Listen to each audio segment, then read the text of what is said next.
Old man rescues woman from the swamp. When she regains her memory, she reveals a shocking truth. The morning was cold, damp, and heavy with fog as Anton left his old house on the edge of the forest, just as he did every day. Wearing his patched-up jacket and carrying a hand-carved walking stick, he followed the familiar path that led deep into the woods of his childhood. Here, far from the noise of the world, he found peace. But this day felt different. The fog was thicker than usual, almost as if it was trying to hide something. Suddenly, Anton heard a sound that didn't belong in this silent world. A faint whimper, barely audible, but piercing.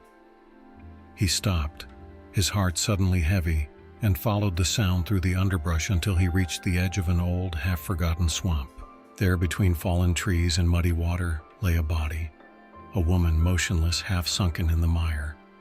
Her face was pale, her hair matted, her clothes soaked and caked with mud. Without thinking, Anton leapt into the treacherous depths, which instantly reached up to his knees. Every step was a struggle against the sinking ground, but he pushed forward. "Hold on," he gasped, even though she was barely conscious. With all the strength left in him, he pulled her out of the swamp, supporting her with his body until they both collapsed, exhausted, onto a patch of dry land. Her lips barely moved, but one single word reached his ears. "Help." With the last of his strength, he carried her on his shoulders back to his cabin. There he laid her on the sofa, wrapped her in blankets, and lit a fire in the old stove. As the wood crackled, he studied her face. Despite the crust of mud, she was young, almost fragile, and completely alone. Who was she? What had happened to her? Anton didn't know, but in his old bones, he felt that this woman had not appeared in his life by accident. She was a mystery, one perhaps darker than the fog from which she had come. The woman slept for nearly 24 hours, while thick fog covered the land outside like a heavy blanket. Anton moved quietly through his small wooden house, a place of solitude that suddenly felt alive because of her presence. He cooked a strong broth, replaced the soaked blanket, and added logs to the fire, not knowing if she would ever wake up again. But as the wind tugged at the shutters that night and shadows crept across the floor, she suddenly opened her eyes. "Where am I?" she whispered weakly. "You're safe here," Anton replied calmly, though he himself felt that her presence raised more questions than answers. The next day he tried to talk to her. Her memory was wiped clean. No name, no place, no reason. Only fragments surfaced. Bright lights, a fleeing motion, cold metal against her skin. Anton noticed her trembling hands, the bruises on her arms, and the way she instinctively clutched her stomach. He knew the wounds ran deeper than what was visible. He didn't press further. Instead, he said something he hadn't needed to say in all his years of solitude. "You're not alone anymore." In the days that followed, a quiet bond formed between them. Anton spoke little, but his actions said everything. He gathered herbs for her pain, washed her clothes, and made tea each evening. The young woman, whom he privately called Lena, grew slightly calmer, though her nights were filled with fear. Again and again, she woke from nightmares, her eyes wide with terror as if seeing something only she could perceive. Once Anton found her in the hallway, barefoot, staring at the door. "I have to leave before he comes," she whispered. But who he was remained lost in the fog of her memory. Yet Anton knew.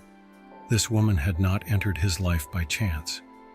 It was a rainy afternoon when Marina, seemingly out of nowhere, stood in the doorway, pale, trembling, her gaze fixed on a distant point. Anton had never seen her like this before. I remember my name," she stammered. Her voice was barely a whisper, but her eyes burned with inner turmoil. "Marina.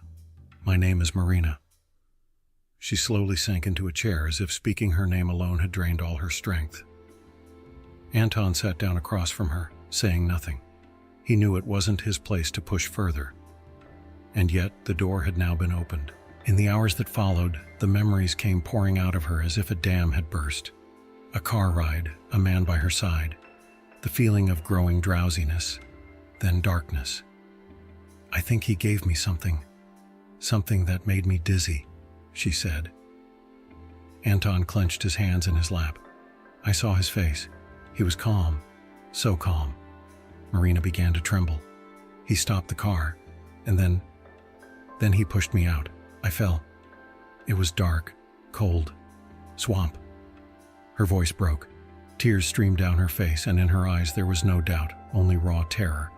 Anton stood slowly and wrapped a blanket around her shoulders. Inside him, rage began to stir, not just for what had been done to Marina, but for the abyss that now opened before him. "He wanted to kill you," he said quietly. Marina nodded as if she had felt that truth for days, but only now could fully grasp it. She hadn't just gotten lost, she had been discarded, and by the man who had sworn to love her. Anton understood that what had begun as a silent rescue had now become a story in which justice or vengeance were no longer foreign words. The silence in the house was deceiving. Marina sat by the window, staring into the dense fog that had settled over the world like a second skin.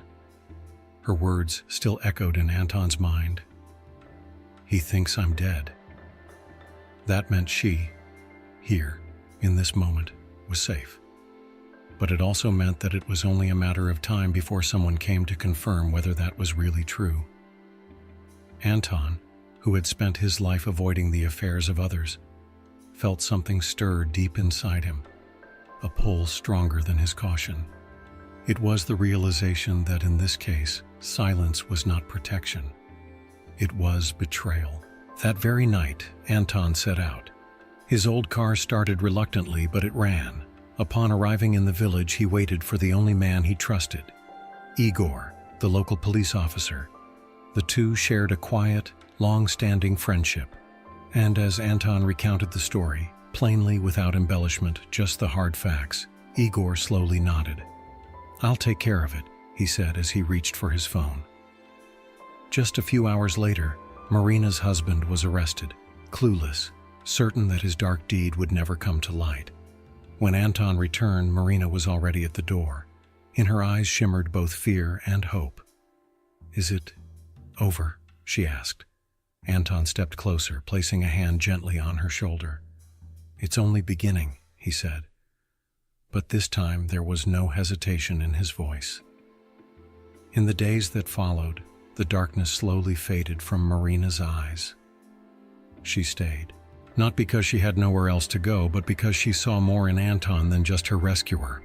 And Anton, he had made a decision against forgetting, against solitude, and for one final great task, to protect another person's heart, and finally open his own.